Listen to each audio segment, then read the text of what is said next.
I'd heard whispers about the old library for years, how it had been abandoned long ago, and how no one dared to stay after dark. The building was worn, its once grand shelves now covered in dust and cobwebs.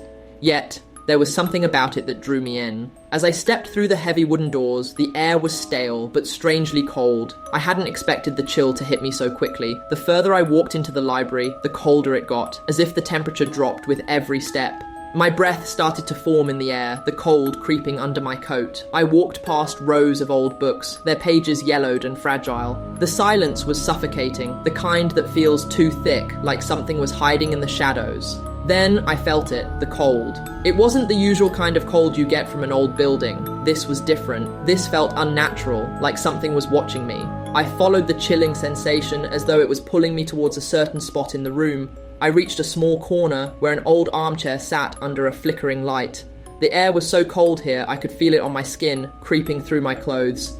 My fingers tingled, numb from the cold that seemed to emanate from nowhere. As I stepped closer, the temperature dropped even further and the hairs on the back of my neck stood up. I wasn't alone. Suddenly, the floor creaked. I turned quickly, but there was no one there. The library was empty, or so I thought. The cold became unbearable, like icy fingers brushing against my skin.